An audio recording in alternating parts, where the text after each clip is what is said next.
장이었던 찰스 스윈돌 목사님이 계십니다. 이 목사님의 이야기를 제가 잠깐 전해드립니다. 이분이 신학생 때 이야기예요. 신학교에 한 선교사님이 말씀을 전하러 오셨습니다. 굉장히 유명한 선교사였습니다. 기대를 많이 했습니다. 그런데 말씀을 들어보니까 영 형편이 없는 거예요. 그냥 말씀이 들리지도 않고 무슨 말인지도 모르겠고 막 버벅대고 말씀을 제대로 전하지 못하니까 이 찰스 스윈돌 목사님, 그 당시 신학생이 화가 났어요. 저분 내가 잘못 봤다. 정말 말씀이 형편없구나. 그리고 그 예배 끝나고 나서 신학생들끼리 모여서 막 이야기를 했죠. 저 선교사님 알고 보니까 별로 말씀 안 좋아. 저번에 영성도 별로 좋지 않은 것 같아. 막 그렇게 모여서 이야기를 하고 있는데 갑자기 옆에서 그 이야기를 듣던 그 신학교 후배가 그 찰스 스윈돌 목사님한테 이야기하는 거죠. 선배님, 그렇게 말씀하시면 안 됩니다. 선배님 잘 모르시잖아요. 저 선교사님 잘 모르시잖아요. 어떤 일이 있는지 모르시잖아요. 그래서 들어보니까 지금 그 집회에 참석하기 위해서 선교사님 오는 길에 자기 아들이 교통사고를 당했다는 소식을 들은 거예요. 그런데도 말씀을 전하기 위해서 속으로는 아들 때문에 너무나 걱정되고 힘들지만 와서 말씀을 전한 거죠. 굉장히 떨리는 마음으로, 마음에는 경황이 없죠 지금. 그런데 섰죠. 그리고 그 선교사님 부인이 몇 달 전에 암으로 돌아가셨다는 거예요. 그만큼 마음이 힘들고 어려운 상황 속에서도 신학생들을 위해 말씀을 전하기 위해서 그 먼 곳까지 와서 전했다는 거죠. 그런데 잘 알지도 못하면서 이 찰스 스윈돌은 함부로 판단하고 저 선교사님은 말씀이 영 아냐, 형편없어, 영성도 보니까 별로야, 그렇게 함부로 생각하고 심지어 말을 했다는 거죠. 자, 우리도 그런 경우가 많죠. 제가 최근에 어떤 한 분 이야기를 들었어요. 사실 여러분, 말이란 것이 직접 그분하고 들어야 이게 제대로 전달이 되고 이해가 되고 오해가 없는데, 다른 사람 말을 전해 들으면 일단 여기서부터 문제가 생기는 거죠.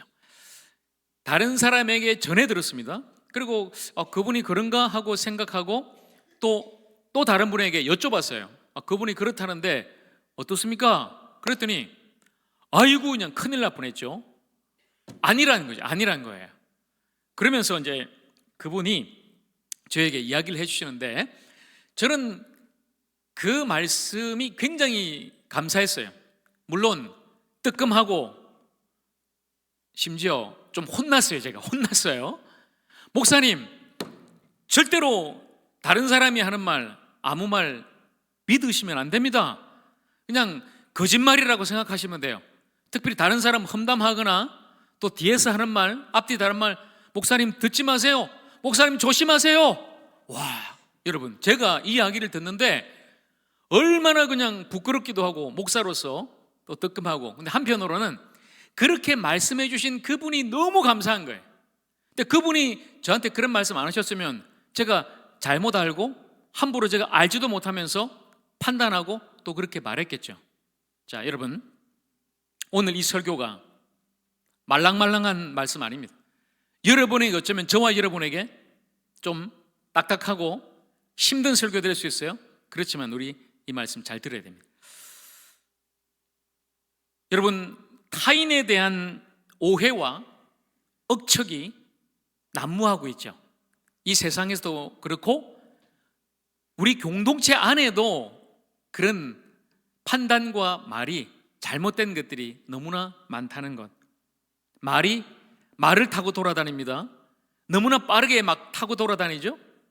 심지어 요즘은 그런 이야기도 하잖아요.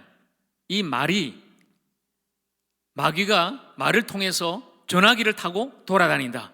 그렇죠? 그래서 이 말이 얼마나 많은 사람들을 힘들게 만들고 오해하게 만들고 서로를 불신하게 만들고 서로를 또 미워하게 만드는가. 우리는 함부로 타인을 판단해서는 안 됩니다.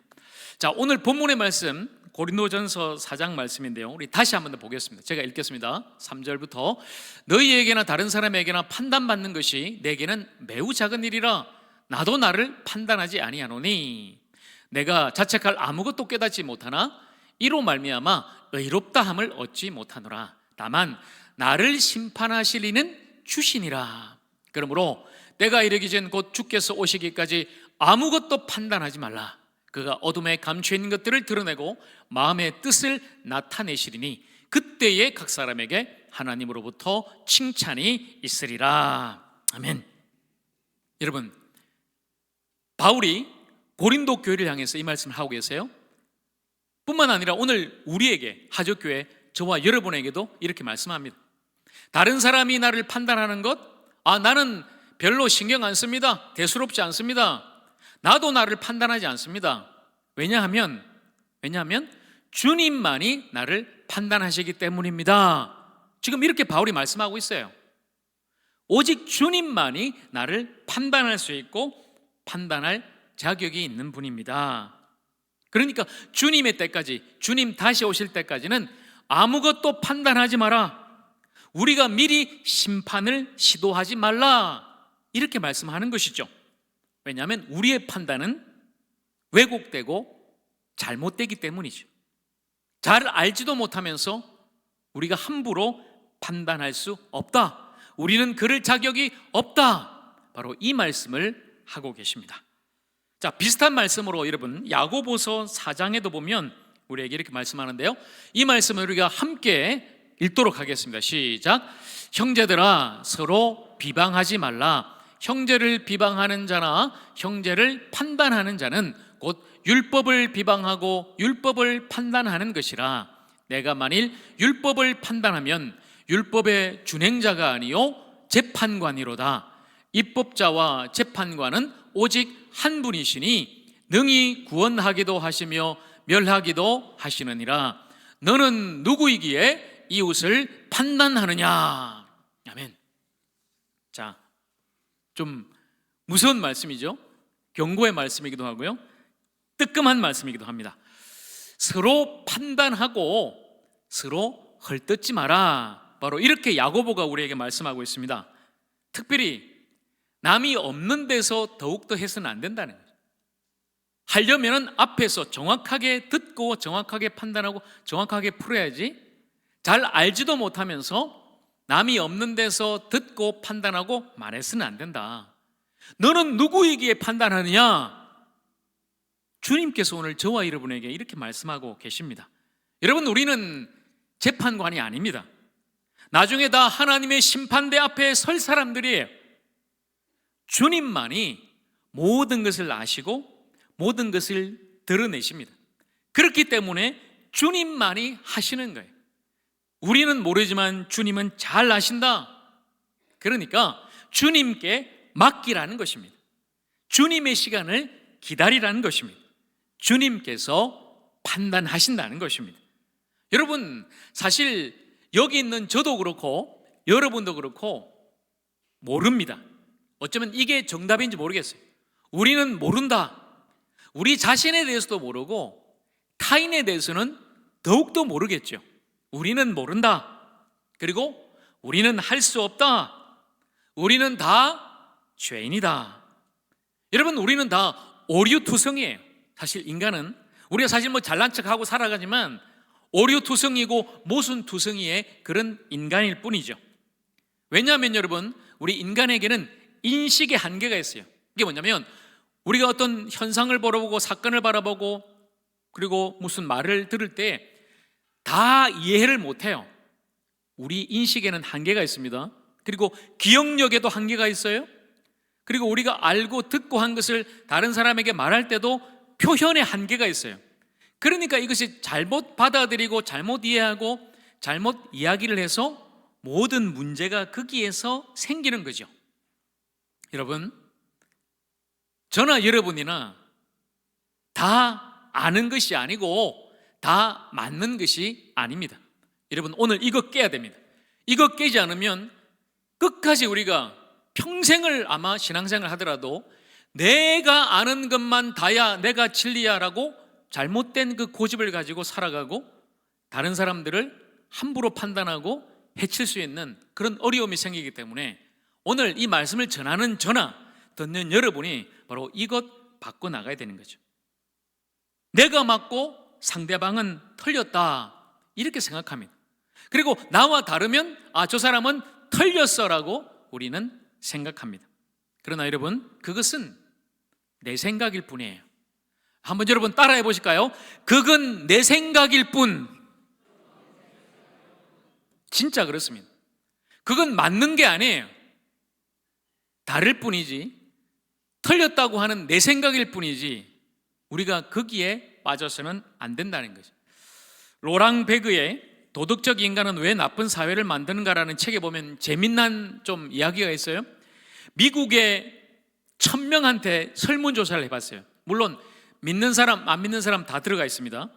죽어서 천국에 갈 것 같은 유명인은 누구인가, 이런 질문을 던졌어요, 미국 사람한테. 그랬더니 79%가 마더 테레사, 여러분 아시죠? 인도의 빈민을 위해서 평생 헌신한 그런 수녀 계시잖아요. 79%가 마더 테레사는 천국 갈 것 같다. 그리고 65%가 미국의 유명한 농구 선수인 마이클 조던, 자기들이 좋아하니까 이 사람은 천국 갈 거야. 그리고 60%가 지금은 고인이지만 영국의 다이애나 왕세자비, 천국 갈 것 같다, 그런 이야기를 해요. 그런데 여러분, 마더 테레사 79%보다 훨씬 높게 나온 87%의 인물이 있습니다. 누굴까요? 87%. 누굴까요? 바로 자기 자신이에요. 나 자신은 천국 간다. 보세요, 여러분, 이 구원에 있어서도 얼마나 우리가 자기 중심적으로 사고하는가. 다른 사람은 못 가도 나는 갈 거야 라고 믿는 사람이든 안 믿는 사람이든 그렇게 생각한다는 거죠. 그건 내 생각일 뿐. 여러분, 나는 구원받았고 나는 믿음이 있고 저 사람은 구원받지 못했고 저 사람은 믿음이 없어, 이건 역시 내 생각일 뿐이에요. 우리는 판단할 수 없습니다. 만약에 우리가 타인을 판단한다면 그것은 교만에 빠지는 것입니다.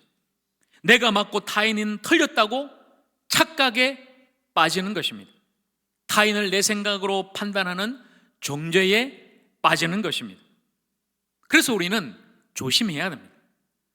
자, 제가 여러분 왜 함부로 우리가 판단해서는 안 되는지 한 가지 예시를 말씀드리겠습니다. 여러분, 구원은 어떻게 받는 것입니까? 오직 예수 그리스도를 믿음으로 받는 것입니다. 여러분, 이것은 믿으시죠? 이것을 우리가 복음이라고 합니다. 분명히 예수께서도 내가 곧 길이요 진리요 생명이니 나로 말미암지 않고는 아버지께로 올 자가 없다, 하나님께 갈 자, 천국 갈 사람 없다, 오직 예수, 오직 믿음으로 우리가 구원받는 것입니다. 다른 이름으로는 구원받을 수 없다, 천하 인간의 구원받을 만한 다른 이름 주시지 않았다라고 분명히 사도행전에도 말씀합니다. 예수님을 믿어야만이 구원받고 천국 간다는 것 우리가 다 알고 있습니다. 이것이 복음입니다. 자, 그런데 여러분, 이것 한번 생각해 보세요. 그러면 복음을 듣지 못한 사람은 과연 어떻게 될까? 가령 그 당시 복음이 이스라엘에서 이제 시작이 돼서 전파됐죠. 그런데 저 멀리 살았던 사람, 그 당시 유럽이나 아프리카 아니면 그 당시 우리나라에 살았던 사람 못 들어봤어요. 예수님을 몰라요.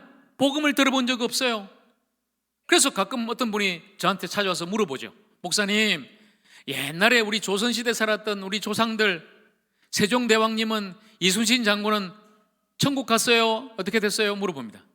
자, 여러분 어떠세요? 세종대왕 어디 갔을까요? 우리는 쉽게 이야기하죠. 예수님 안 믿었으니까 뭐 지옥 가겠죠. 자, 그렇다면 여러분, 구약의 인물은 어떻습니까? 구약의 모세, 다윗, 다니엘, 이런 사람들 예수님 몰라요. 예수님에 대해서 들어본 적 없어요. 복음 들은 적이 없습니다. 성경 어느 구절에도 모세와 다윗과 다니엘이 예수님에 대해서 들었다는 것 안 나옵니다. 자, 그렇다면 이들은 어떻게 됐을까요? 어떻게 됐을까요? 천국 갔을까요? 지옥 갔을까요? 우리가 단순히 예수님을 믿어야 천국 간다라고 분명히 이 복음을 믿지만 복음을 들어보지 못한, 전도를 한 번도 받아보지 못한 사람은 어떻게 됐을까요?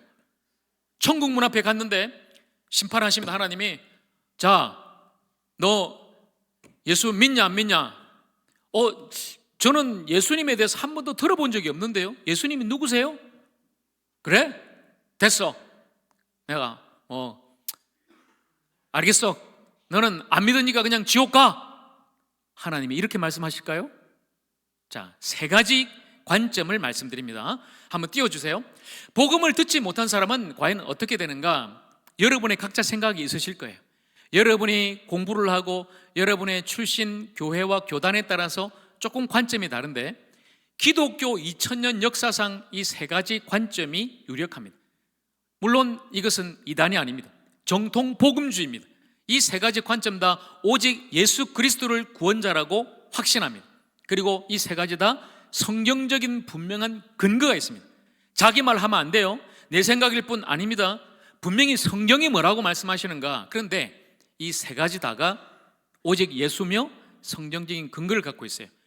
자세한 내용은 다음에 한번 나누죠. 첫째가 뭐냐면요, 제한적인 구원론. 하나님은 예수님에 대해서 듣지 못했거나 죽기 전에 이 믿음이 없으면 절대로 구원을 주지 않는다는 거예요. 이게 칼빈주의, 장로교 전통입니다. 그냥 예수님 외에는 구원 없다 이거죠. 두 번째, 신적인 견인론. 우리가 보통 이걸 사후 전도론이라고 이야기를 하는데요, 전도를 받지 못한 사람도 죽은 이후에 예수님을 믿을 수 있는 기회를 갖게 된다는 거예요. 그래서 예수님을 믿고 구원받을 수 있다. 이게 두 번째 신적인 견인론이고요. 마지막 세 번째가 포괄적 구원론. 이건 미전도인이 예수님은 모르지만 자신이 받은 하나님의 그 은혜와 계시를 통해서 하나님에 대한 믿음, 그 신앙이 있다면 하나님은 그를 구원하신다. 물론 그 구원의 근거는 예수님의 십자가 공로입니다. 세 가지 다 물론 오직 예수님을 통해서 구원받는다. 그러나 다르죠. 이 세 번째가 요한 웨슬레, 우리 감리교 성결교 전통에, 자, 여러분 몇 번이 맞을까요? 1, 2, 3번 중에 몇 번이 정답일까요? 복음을 한 번도 들어보지 못한 사람은 과연 어떻게 될 것인가? 예수를 못 들었기 때문에 어쩔 수 없이 지옥 가는 것일까? 아니면 죽어서 전도받을 기회가 있는 것일까? 아니면 하나님에 대한 그 계시 때문에 하나님께서 그를 구원하실까? 여러분, 기독교 역사상 일치되지 못했습니다. 여러분이 맞다고 생각하는 게 있을 거예요. 그러나 그건 정답이 아닙니다. 저에게 물어보신다면 저도 모릅니다. 잘 알지도 못하면서 우리가 판단할 수 없습니다. 구원은 하나님의 영역이에요. 하나님이 아시고 하나님이 하십니다. 그러면 우리가 아는 것은 무엇입니까? 하나님께서 저와 여러분을 사랑하시고 저와 여러분을 불러주셔서 우리를 위해 예수 그리스도가 십자가에서 죽으시고 부활하셨고, 그래서 그 예수 그리스도를 나의 구주로 믿는 사람은 구원받고 영생 얻고 하나님의 자녀가 된다. 여러분 믿으십니까? 이것을 믿는 거예요. 우리가 믿는 것은 바로 이거예요. 다른 것에 대해서 우리가 판단할 수 없습니다. 하나님의 영역은 하나님께 맡겨야 하는 거예요. 잘 알지도 못하면서 우리가 판단해서는 안 된다는 거죠. 이제 우리가 할 것은 무엇입니까? 그러면 우리 자신에 대한 각성과 회개, 다른 사람 판단하지 말고 먼저 나 자신을 돌아보자는 거죠. 얼마나 우리가 하나님 앞에 부끄럽고 얼마나 우리가 회개할 것이 많은가. 또한 다른 사람에 대해서는 용납하고 섬기자는 거예요. 다른 사람을 비난하고 정죄하는 것이 아니라 오히려 그 사람을 받아주고 이해하고 섬겨주면서 주님의 마음으로 함께 가자. 오늘 에베소서 4장 말씀이 우리에게 말씀하고 있습니다. 4장 2절과 3절 우리 같이 읽습니다. 시작. 모든 겸손과 온유로 하고 오래 참음으로 사랑 가운데서 서로 용납하고 평안에 매는 줄로 성령이 하나 되게 하신 것을 힘써 지키라. 아멘. 어떻게 하라고요? 오래 참자는 거예요. 서로에게 대해서 참아주고 용납하고 받아주고 정말 하나 되자. 그렇게 오늘 우리에게 말씀하고 있어요. 또 빌립보서 2장 2절과 3절 말씀입니다. 같이 했습니다. 마음을 같이하여 같은 사랑을 가지고 뜻을 합하며 한 마음을 품어 아무 일에든지 다툼이나 허영으로 하지 말고 오직 겸손한 마음으로 각각 자기보다 남을 낮게 여기고. 아멘. 여러분, 이제 우리가 어떻게 해야 되는지 좀 분명하게 와 닿으십니까? 그동안에 우리가 정말 잘 알지도 못하면서 함부로 타인에 대해서 판단하고 말했던 것, 이제는 그만 내려놓자는 거예요. 그리고 오늘 이 말씀처럼 정말 우리가 서로에게 용납하고 이해하고 용서하고 품고 사랑하면서 한 마음으로 함께 나가자. 바로 그것이 저와 여러분을 향한, 우리 교회를 향한 주님의 말씀인 줄로 믿습니다. 여러분, 제가 마지막으로 한 가지 이야기를 전하고 마치려고 해요. 남포교회 원로 목사인 박영선 목사님 교회란 책에 이런 구절이 있는데, 정말 제가 이번 주 말씀을 준비하면서 이 말씀이 너무 와닿아서 잠깐 여러분에게도 전합니다. 이런 교회가 돼야 된다는 거예요. 서로 판단하는 교회가 아니라 하나 되는 교회. 들어보세요. 교회란 어떤 곳입니까? 옳은 자가 칼을 잡는 곳이 아니라 틀린 사람이 돌을 던지는 곳입니다. 도리어 옳은 사람이 틀린 사람들이 던지는 돌에 맞고 조용히 죽어가는 것이 교회의 아름다움입니다. 사실 우리는 왜 잘못을 행하는 너희가 교회에서 돌을 던지고 목소리를 높이느냐고 하고 싶습니다. 하지만 틀린 것을 없애고 옳은 사람을 앞세워 아름다운 교회를 세우려고 해서는 안 됩니다. 교회는 절대로 그렇게 하지 않습니다. 틀린 사람들이 큰 소리 치는 곳이 교회고, 옳은 사람이 묵묵히 돌을 맞고 죽어가는 데가 아름다운 교회요, 성경이 요구하는 교회의 모델입니다. 스데반은 다 죽고 사울만 남는 것입니다. 그것이 교회입니다. 성경이 말하는 교회입니다. 그래서 우리는 함께 가야 됩니다. 언젠가 이런 비유를 들었는데, 훌륭한 목사란 신자들에게 많이 물리는 사람이라고 했습니다. 비유를 들자면 낚시 바늘 중에 원자탄이라는 것이 있습니다. 그 원자탄이라는 것은 바늘이 10개쯤 있는 것을 말합니다. 그래서 그 근처만 지나가도 바늘에 걸리는 것입니다. 누가 훌륭한 목사냐면 보다 많은 사람이 그를 물고 늘어지게 하는 사람입니다. 그 목사는 틀림없이 천국에 갈 것이기 때문에 물고 늘어지는 사람들을 함께 딸려 올라가게 하는 것이 목사의 책임인 것 같습니다. 여러분이 신자로서 세상에서나 교회에서 해야 될 일이 바로 그런 일입니다. 여러분을 무는 사람을 다 때려서 떨어뜨리지 마시고 여러분을 물고 있게 하십시오. 될수록 많은 사람이 여러분을 물고 있게 하십시오. 여러분은 지렁이입니다.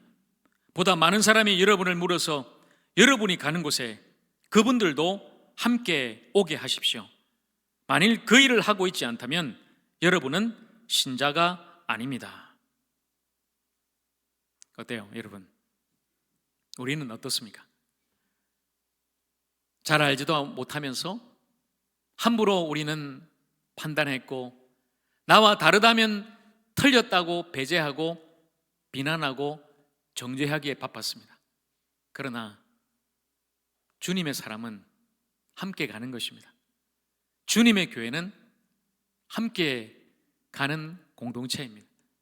이제 서로 판단했던 모든 것을 멈추고 내려놓으십시다. 성도는 판단하는 사람이 아니라 하나님의 판단 앞에 자신의 모든 것을 내어 맡기고 따르는 사람입니다. 교회는 판단하는 곳이 아니라 서로 용납하고 받아주고 사랑하면서 함께 가는 곳입니다. 저와 여러분이, 그리고 우리 하족교회가 진정으로 이제 서로 판단하는 것이 아니라 서로 용납하고 사랑하고 세워주면서 모두가 함께 주님 앞으로 갈 수 있는 아름다운 주님의 사람, 아름다운 주님의 교회 되기를 간절히 축복합니다. 우리 그렇게 나아가십시다. 오늘 다시 한번 더 우리가 깨닫고 진정으로 하나 되는 주님의 교회로서 그렇게 세워질 수 있기를 다시 한번 더 우리 주님의 이름으로 간절히 축원합니다. 기도하겠습니다.